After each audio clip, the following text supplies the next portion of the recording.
Elle a germé sur l'une des terres les plus inhospitalières au monde. Jodhpur, la ville bleue du Rajasthan, a su tromper la sécheresse et les assauts du sable pour faire fleurir le désert.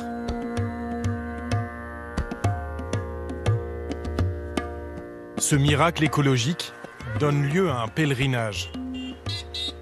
Une fois par an, les tribus hindoues des environs viennent remercier la nature et les dieux.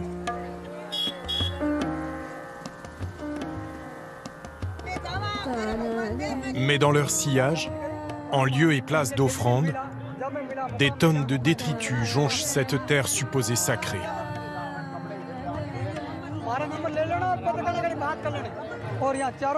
Regardez ça, les gens viennent ici en pèlerinage et ils jettent leurs ordures partout.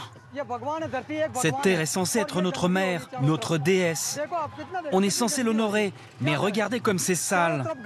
Qu'est-ce qu'on peut faire? Ça me donne envie de pleurer.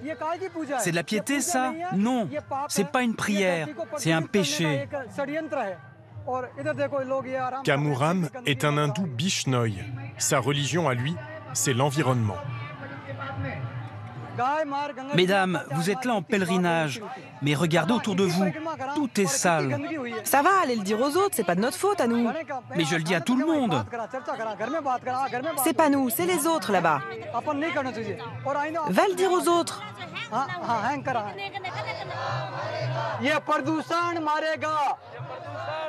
Il a réuni quelques dizaines d'autres Bishnoi.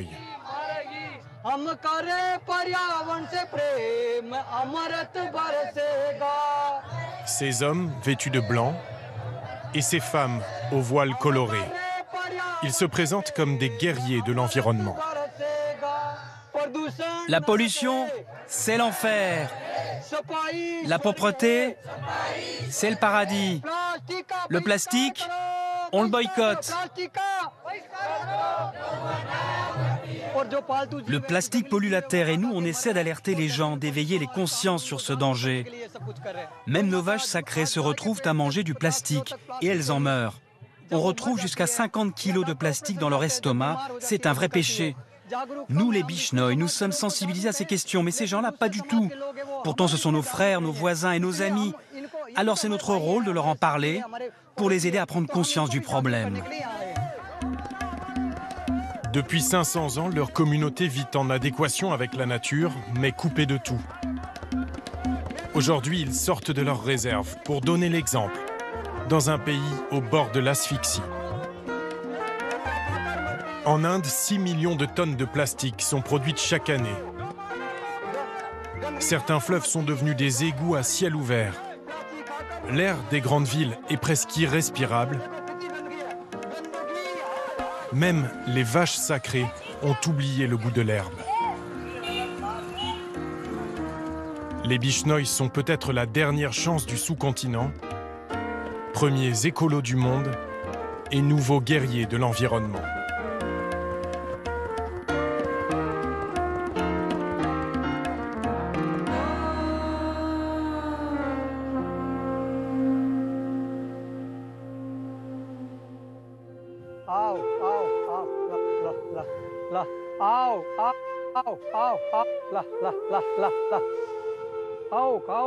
C'est un rituel pour les Bishnoi et Kamuram l'accomplit chaque jour à l'aube.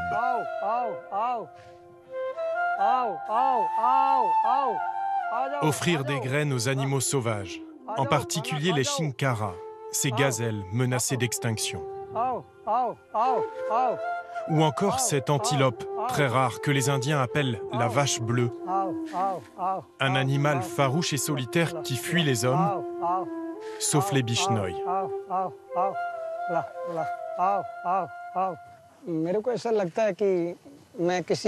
Ça m'apaise et ça me rend heureux de les nourrir chaque matin.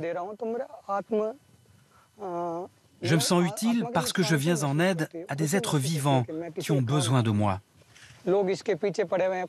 Les Shinkara, par exemple, ont presque disparu.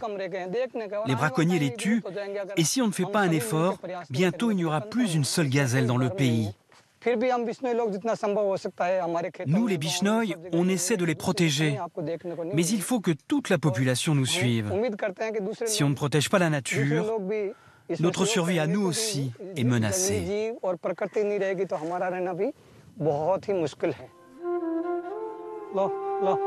Les Bishnoïs n'ont pas attendu qu'on parle d'écologie pour saisir l'importance de la biodiversité. C'est même le fondement de leur religion. Une variante de l'hindouisme fondée il y a 500 ans autour de 29 principes écolos. Végétariens comme beaucoup d'hindous, ils refusent aussi la crémation pour ne pas sacrifier de bois inutilement et rejettent le système des castes qui, dans l'hindouisme, creuse de profondes inégalités entre communautés ou entre hommes et femmes. Arbres, animaux et humains, pour eux, tous les êtres vivants ont la même valeur.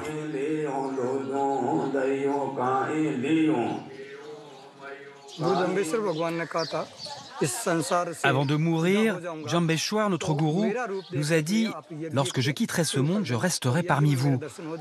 Vous me trouverez dans le feu et dans les choses de la nature. » Aujourd'hui, notre communauté s'étend.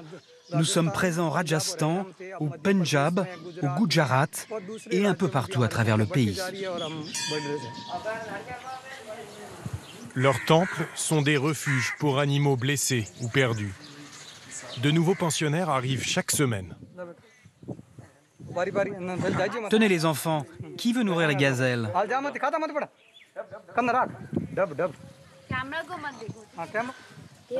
C'est peut-être un animal, mais il a une vie comme nous. Donc c'est notre devoir de nous en occuper. Ils récupèrent aussi tous les animaux orphelins. J'ai le lait, Kamouram. Prends les céréales. Allez, venez, entrez. Et fermez la porte derrière vous. C'est l'un des 29 commandements de leur religion. Il arrive même que les femmes Bishnoïs qui allaitent donnent le sein directement aux gazelles. Ces animaux font partie de leur famille. Les Bishnoïs sont prêts à tout pour les défendre. En particulier, le black buck, avec ses cornes torsadées qui en font la cible privilégiée des braconniers. Et c'est autour de cette petite antilope que l'Inde se déchire aujourd'hui.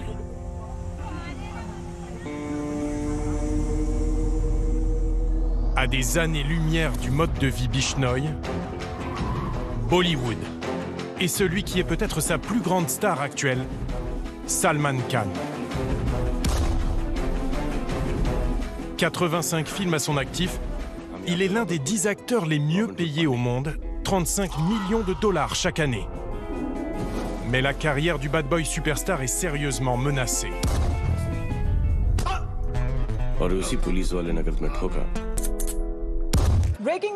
Salman Khan vient d'être condamné dans l'affaire des Black Bucks. L'acteur écope de 5 ans de prison. 5 ans de prison pour avoir chassé sur les terres des Bishnoïs. La justice reproche à Salman Khan, ici en chemise noire, d'avoir tué 2 Black Bucks, des antilopes indiennes, lors d'un tournage en 1998. 20 ans de feuilleton judiciaire et à l'arrivée, une star en prison pour avoir tué un animal. C'est peut-être un tournant dans la protection de la nature en Inde.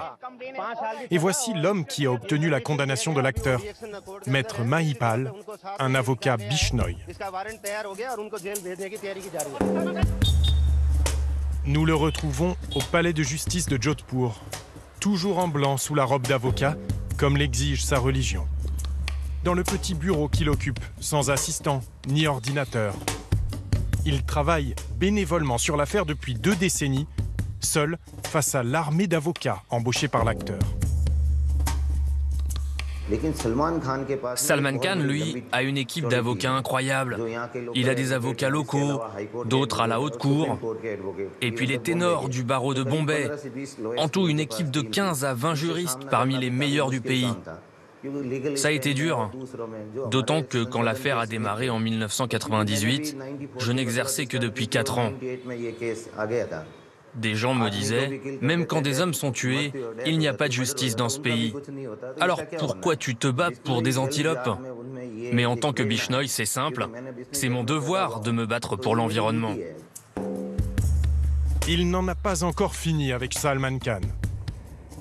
L'acteur compte des centaines de millions de fans, notamment le Premier ministre actuel. Et il a réussi à saisir la Cour suprême pour un ultime appel. Maître Mahipal doit s'assurer que les témoins maintiennent leur version. En 20 ans de procédure, certains sont morts, d'autres ont perdu la mémoire. Poonam Chand Das, lui, se souvient de l'incident comme si c'était hier.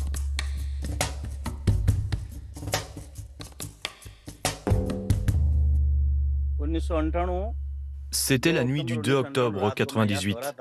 Il faisait chaud et je dormais sur le toit. J'ai été réveillé par des coups de feu. Avec mon voisin, on a accouru et on a reconnu la Jeep de Salman Khan. On a vu qu'il chassait.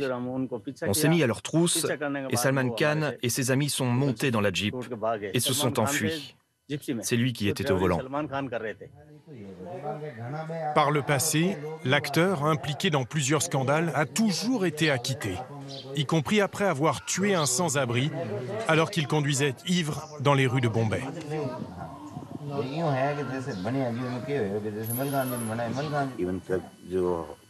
C'est pas seulement une star de Bollywood. Salman Khan vient d'une famille extrêmement puissante, avec des connexions. C'est là que réside son pouvoir. Et de l'autre côté, vous avez les Bishnoi, des gens simples, qui vivent dans les villages sans aucun soutien, politique ou autre. J'ai été convoqué des dizaines de fois au tribunal. Chaque fois, je devais quitter mon travail dans les champs et aller en ville plusieurs jours. Tout était compliqué car je ne sais pas lire. On a reçu des menaces, des propositions financières, mais on n'a jamais cédé. Lui, c'est peut-être une star. Mais nous, on avait nos croyances avec nous.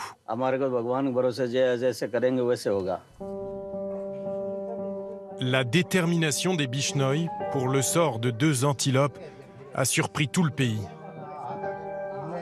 C'était mal connaître leur histoire. Kamuram nous conduit à Kejarli, un village abandonné à 30 km de Jodhpur, le lieu le plus sacré de sa communauté, la terre des 363 martyrs. En 1730, le Maharaja de Jodhpur décida d'agrandir les remparts de son fort. Il avait besoin de beaucoup de bois. Autour de lui, il n'y avait que le désert de Marwar. Les seules forêts étaient près des villages Bishnoi, parce que nous protégeons les arbres, nous ne les coupons jamais. Alors, il a envoyé ses soldats, toute son armée, pour abattre les arbres qui étaient ici. Les premiers coups de hache résonnent ici, sur le terrain d'une femme Bishnoi, Amrita Devi. Sa maison est devenue un lieu saint.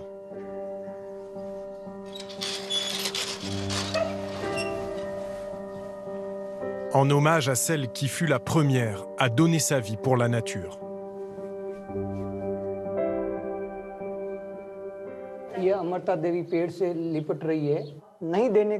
Là, c'est Amrita Devi. Lorsqu'elle a vu les soldats arriver, elle a enlacé un arbre pour éviter qu'ils ne le coupent. Mais les soldats ont abattu l'arbre à la hache et décapité Amrita Devi, ainsi que ses 3 filles et son mari qui tentaient de s'interposer. Alors les habitants du village sont venus eux aussi protéger les arbres et ils ont été tués à leur tour. Il y eut 363 martyrs. Le bain de sang dura 10 jours. Ce furent les premiers martyrs de l'environnement. Depuis, des écologistes du monde entier continuent de s'attacher aux arbres pour sauver des forêts, sans aller jusqu'à donner leur vie. À l'époque, il y a 300 ans, on ne parlait pas de pollution, de réchauffement climatique.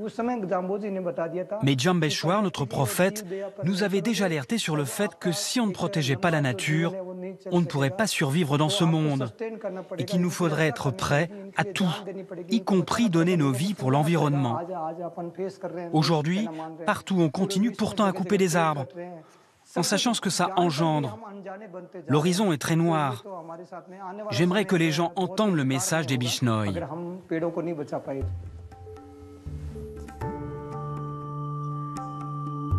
En attendant que le monde se réveille, les Bishnoi s'organisent à leur niveau.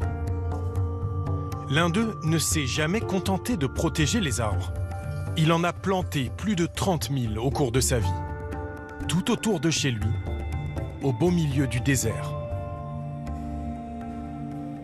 Vous voyez les enfants, un arbre, on ne peut pas le créer comme ça.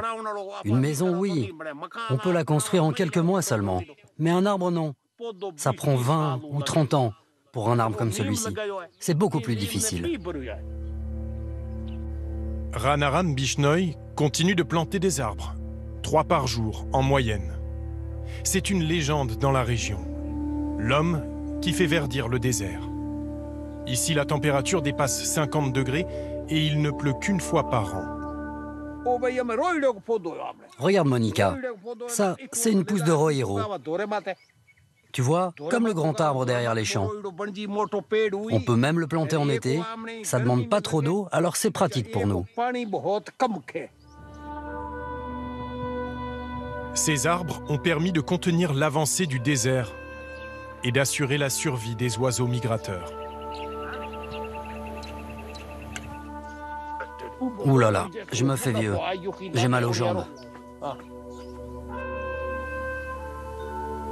À 78 ans, Ranaram Bishnoi voudrait maintenant que son fils Vishek et ses petites filles Monica et Divya marchent dans ses pas.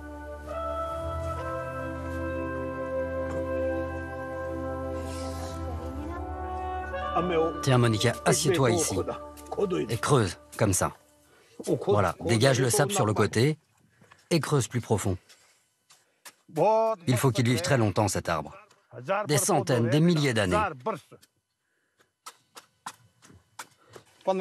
Maintenant, on va le planter et tu pourras recouvrir de sable. Et puis on va arroser. Les Indiens appellent cette région le désert de Marustali, littéralement le pays de la mort. Lui se bat pour y maintenir la vie. Grand-père, pourquoi il faut mettre autant d'eau? Ma fille, quand on le plante, il faut mettre énormément d'eau. Ce n'est que du sable en dessous, tu comprends.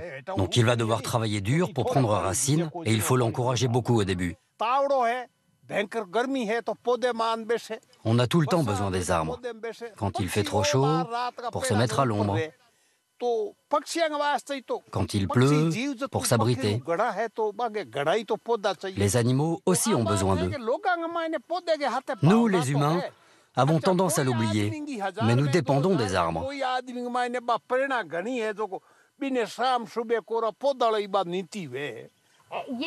Aujourd'hui, on rase des forêts entières pour construire des immeubles, des centres commerciaux. Ça vous rend triste? Ce n'est pas important que ça me rende triste. Mais couper des arbres, détruire les forêts aujourd'hui, c'est une faute grave. Et nos gouvernements qui laissent faire ça échappent à leurs responsabilités. Le cri d'alarme de Ranaram risque de se perdre dans le désert.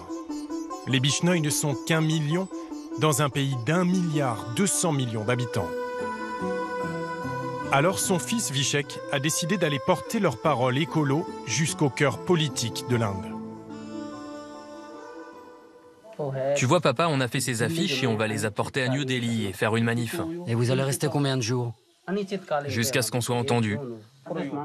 On voudrait que le martyre des 363 Bishnoi soit reconnu officiellement et célébré chaque année, comme c'est le cas pour d'autres religions.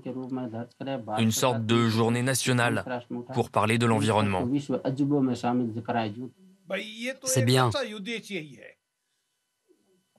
C'est un combat important. Pourquoi est-ce que c'est important? Parce que cette histoire des martyrs, c'est une vieille histoire, mais la menace est bien présente.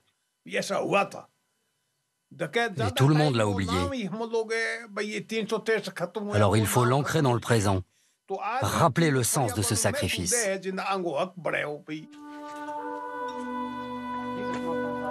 Vishek part pour New Delhi. Il lui faudra 2 jours de route pour atteindre la mégalopole où personne ne l'attend.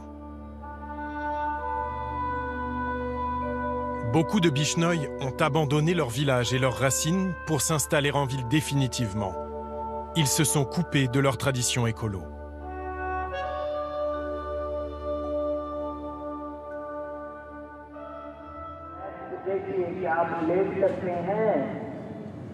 Alors la communauté organise des camps de vacances pour adolescents Bishnoi.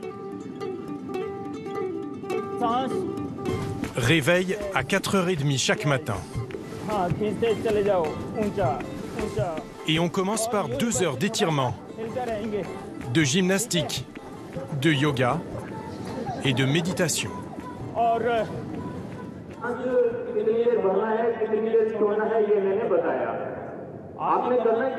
Ils ont entre 10 et 16 ans, viennent de familles Bishnoi des grandes villes du nord du pays. On vient pendant les vacances scolaires, on nous raconte des histoires sur nos ancêtres et on nous apprend les comportements écolos des Bishnoi. Et le yoga, ça te plaît? Ah, le yoga, ça fait du bien. Je me sens beaucoup plus relaxe. Toi, t'es nul en yoga. On a aussi des cours de peinture et un concours sur l'histoire des Bishnoi. Et à la fin, on aura tous des médailles et un certificat.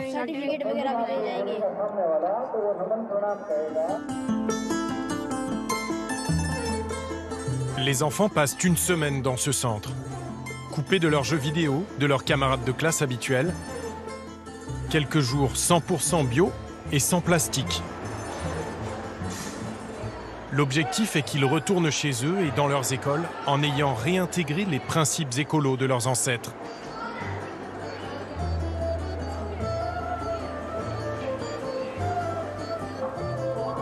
Et aujourd'hui, ils accueillent un invité de marque. Il a donné des conférences dans le monde entier. Je cède la parole à l'un des nôtres, Kamoram. Notre croisée de l'écologie a quitté le Rajasthan. Bonjour les enfants. Pour venir leur parler. J'ai un service à vous demander. Vous n'êtes que des enfants, mais c'est à vous de sauver la planète. Pourtant, c'est ma génération qui détruit la planète depuis 50 ans. Et le pire, c'est qu'on est censé être plus éduqués que les générations précédentes. Mais on n'a que l'arrogance de l'éducation. On se dit high-tech, mais on est en dessous de tout. Maintenant, tout dépend de vous. Il faut que vous partiez d'ici déterminés à changer les choses. On dira que vous êtes fous. On me le dit quand on me voit ramasser du plastique dans la rue. Mais protéger l'environnement, ce n'est pas de la folie. C'est de la sagesse. Vive nos 363 martyrs! Il veut en faire des messagers de l'environnement. Là, on a juste planté une graine dans leur tête. Maintenant, il faut que ça germe. Pour qu'en grandissant, ils perpétuent nos traditions et diffusent notre message. Tous ne consacreront pas leur vie à l'environnement, j'en ai bien conscience. Mais si 50, 20 ou seulement 10 parmi eux le font, on aura réussi notre pari.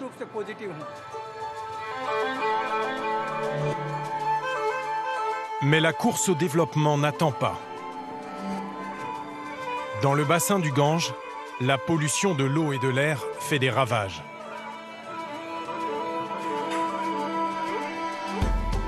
Des villes comme Lucknow, l'ancienne cité moghole, connaissent une croissance exponentielle. Les infrastructures n'arrivent plus à suivre. Alors voici les Bishnoi nouvelle génération. Pallavi a 30 ans, elle est ingénieure spécialisée en gestion des déchets et retraitement des eaux usées. À Lucknow, le principal défi pour nous, c'est de faire entrer dans les consciences des promoteurs et des gouvernants l'idée de développement durable et responsable. Et j'espère bientôt y parvenir. Formée aux États-Unis, elle est revenue s'attaquer à la pollution dans son propre pays. Il y a des arbres magnifiques dans ce parc. Bientôt, ça deviendra le poumon de toute la ville. Lucknow a fait pousser l'un des plus grands parcs d'Asie. Nous sommes à la fin de la saison sèche, dans un pays qui manque d'eau. Et pourtant... Arrose bien partout, n'hésite pas. Cette oasis de verdure et d'oxygène résiste à la canicule. Ça, c'est la récompense. Après tous nos efforts pour en arriver là, on se dit que ça valait le coup. Ici, on dépense l'eau sans compter, car elle ne coûte rien. C'est Pallavi qui a permis ce petit miracle.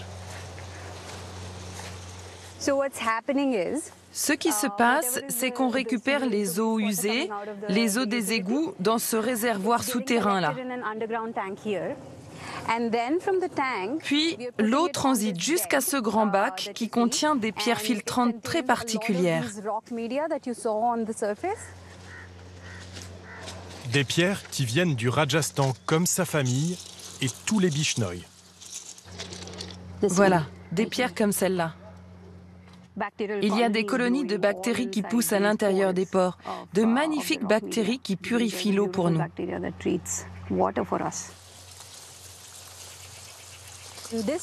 Ensuite, l'eau traitée est récupérée et utilisée pour arroser tout le parc. 15 000 litres d'eau sont filtrés chaque jour par cette station d'épuration naturelle.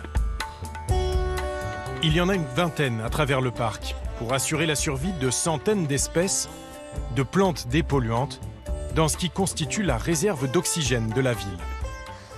On répare l'ensemble de l'écosystème dans cet endroit. On a apporté l'eau, puis les arbres, et maintenant les oiseaux reviennent.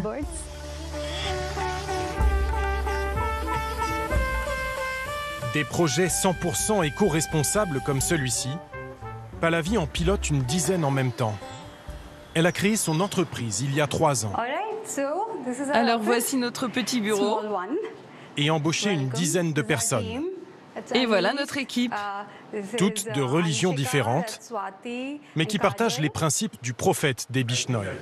Ah, je reconnais quelqu'un là dans l'hôtel, non? Ah, vous le reconnaissez, hein? Oui, au fond là, c'est notre gourou, Jambeshwar. Il compte énormément pour nous. Ensemble, ils tentent de convertir l'Inde du business et de l'immobilier à leur philosophie écolo. Là, ce sont différents projets et appels d'offres sur lesquels on travaille. Des panneaux solaires, des systèmes d'irrigation. Il y en a partout dans le pays, à Delhi, en Uttar Pradesh, au Rajasthan, dans le Gujarat. On fait aussi le suivi et du consulting. Ma meilleure amie me dit que j'ai toujours été une guerrière de l'eau, que j'étais déjà une militante écolo quand j'étais petite parce que je faisais la guerre aux voisins qui gaspillaient de l'eau. Au fond, je crois qu'être un Bishnoi dans le monde d'aujourd'hui, c'est tout simplement ça, protéger l'environnement. Je ne veux pas me retrouver face à la prochaine génération et quand ils nous demanderont « Qu'est-ce que vous avez fait, vous, pour l'environnement ?» ne rien avoir à répondre. Au moins, moi, je pourrais dire « J'ai essayé, j'ai fait ma part ».